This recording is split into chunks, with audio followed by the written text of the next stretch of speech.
Greetings.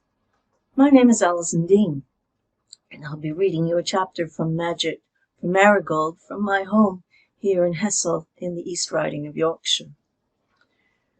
However, no reading would ever be complete in this household without teddies. So let me introduce you to our reading companions today. We have Padre Neil Bear, who was given to me by a British padre from when he returned from Afghanistan. We have Elmore, who is a stiff bear that I purchased in Berlin. And on the far side, no reading would be complete without having a religious. So the small bear is Friar Simon. And behind him is Fletcher, our literacy bear, given to me when I was still residing in Canada. So I invite you to sit back and enjoy listening to Chapter 4 of Marigold Goes Visiting from my 1929 Harrop and Dunlap edition. Marigold Goes A-Visiting. Marigold, for the first time in her small life, was going on what she called a real visit. That is, she was going to Uncle Paul's to stay all night without mother or young grandmother. In this fact, its realness consisted for Marigold. Visiting with grandmother was interesting, and visiting with mother interesting and pleasant. But to go somewhere on your own like this made you feel old and adventurous. Besides, she had never been to Uncle Paul's, and there were things there she wanted to see. There was a water garden, which was a hobby of Uncle Paul's, and much talked of in the clan. Marigold hadn't the least idea what a water garden was. There was a case of stuffed hummingbirds, and more interesting than all else, there was a skeleton in the closet. She had heard Uncle Paul speak of it, and hoped madly that she might get a glimpse of it.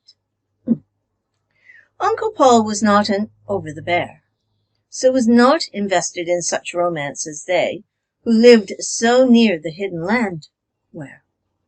He lived only at the head of the bay, but that was 6 miles away, so it was really traveling to go there. She liked Uncle Paul, though she was a little in awe of Aunt Flora, and she liked Frank. Frank was Uncle Paul's young half-brother. He had curly black hair and romantic gray eyes. Or so Marigold had heard Aunt Nina say. She didn't know what romantic meant, but she liked Frank's eyes. He had a nice, slow smile and a nice, soft, drawling voice. Marigold had heard he was going to marry Hilda Wright. Then that he wasn't. Then that he had sold his farm and was going to some mysterious region called the West. Lazar told Salome it was because Hilda had jilted him. Marigold didn't know what jilted was, but whatever it was, she hated Hilda for doing it to Frank. She'd never liked Hilda much anyway, even if she were some distant kind of cousin by reason of her great-grandmother being a Blaisdell. She was a pale, pretty girl with russet hair and a mouth that never pleased Marigold. A stubborn mouth and a bitter mouth. Very pleasant when she laughed. Marigold almost liked Hilda when she laughed. "There's too stubborn, dat pair," Lazar told Salome.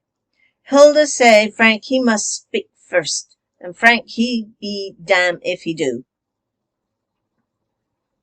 Marigold was sorry Frank was going west, which, as far as she was concerned, was something beyond the burn of time and space.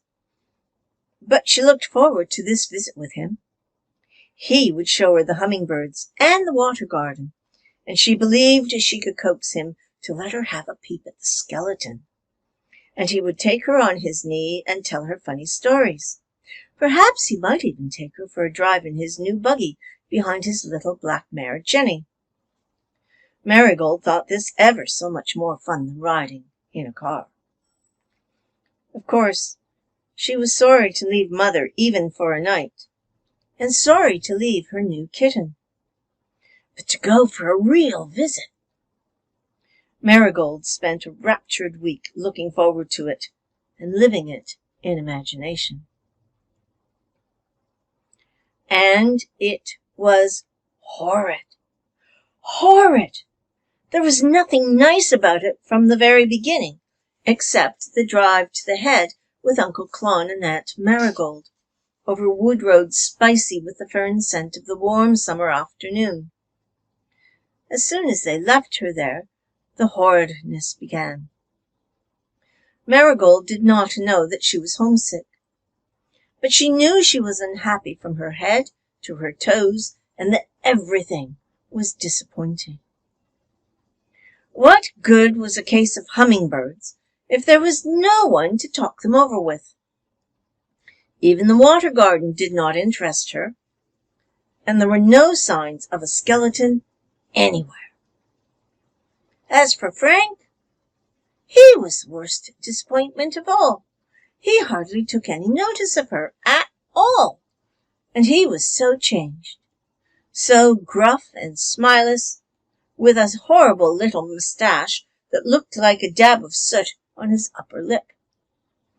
It was the moustache over which he and Hilda had quarrelled, though nobody knew about it but themselves. Marigold ate little supper. She thought every mouthful would choke her.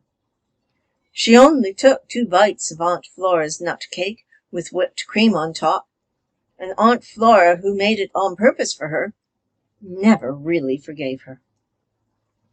After supper she went out and leaned forlornly against the gate, looking wistfully up the long red road of mystery that led back home. Oh, if she was only home, with Mother. The west wind stirring in the grasses, the robin vesper calls, the long tree shadows across a field of wheat and gold, all hurt her now because Mother wasn't here. Nothing is ever like you think it's going to be, she thought dismally. It was after supper at home now, too. Grandmother would be weaving in the garret, and Salome would be giving the cats their milk. And Mother... Marigold ran in to Aunt Flora. "Aunt Flora, I must go home right away. Please, please!" "Nonsense, child," said Aunt Flora stiffly. "Don't take a fit of the fidgets now." Marigold wondered why she had never noticed before what a great beaky nose Aunt Flora had. "Oh, please take me home," she begged desperately. "You can't go home tonight," said Aunt Flora impatiently. "The car isn't working right. Don't get lonesome now. I guess you're tired. You'd better go to bed. Frank'll drive you home tomorrow if it doesn't rain. Come now, 7's your bedtime at home, isn't it?" 7's your bedtime at home. At home, lying in her own bed, with the light shining from Mother's room, with a delicious golden ball of fluff that curled and purled all over your bed and finally went to sleep on your legs. Marigold couldn't bear it. "I want to go home. I want to go home," she sobbed. "I can't have any nonsense now," said Aunt Flora firmly. Aunt Flora was noted for her admirable firmness with children. "Surely you're not going to be a crybaby. I'll take you up and help you undress." Marigold was lying alone in a huge room, in a huge bed that was miles from the floor. She was suddenly half wild with terror, and altogether wild with unendurable homesickness. It was dark with a darkness that could be felt. She had never gone to bed in the dark before. Always that friendly light in Mother's room. And sometimes Mother stayed with her till she went to sleep, though the young grandmother disapproved of that. Marigold had been afraid to ask Aunt Flora to leave the light. Aunt Flora had tucked her in and told her to be a good girl. "Shut your eyes now and go right to sleep, and it will be morning before you know it. And you can go home." Then she had gone out and shut the door. Aunt Flora flattered herself she knew how to deal with children. Marigold couldn't go to sleep in the dark, and it would be years and years before morning came, if it ever did.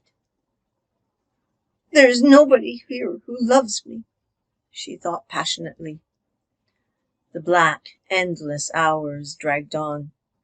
They really were hours, though to Marigold they seemed like centuries. It must surely be nearly morning. How the wind was wailing round the house.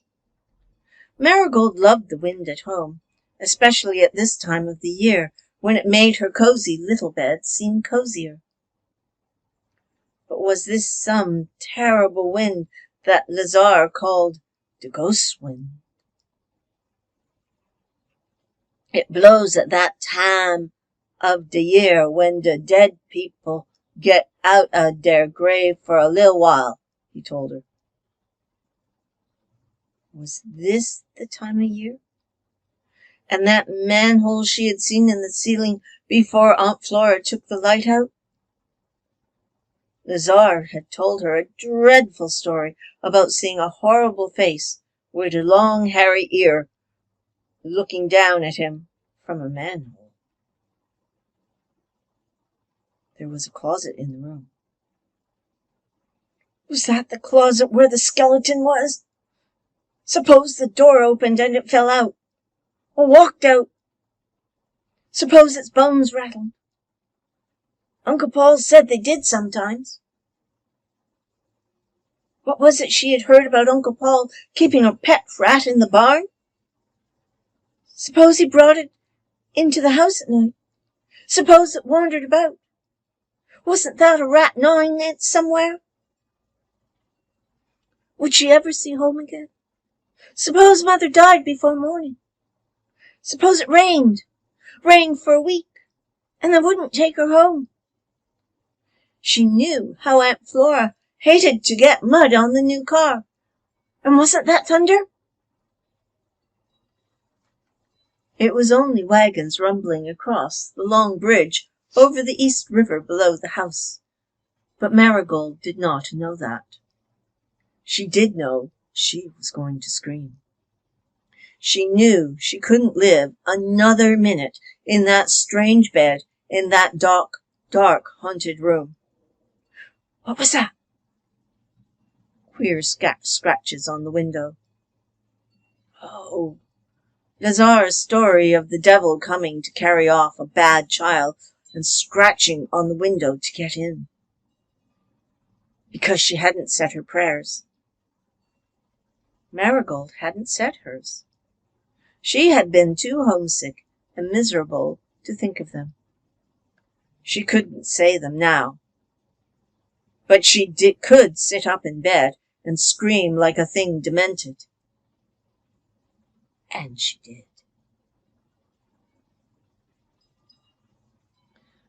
Uncle Paul and Aunt Flora, wakened out of their first sound sleep after a hard day's work, came running in.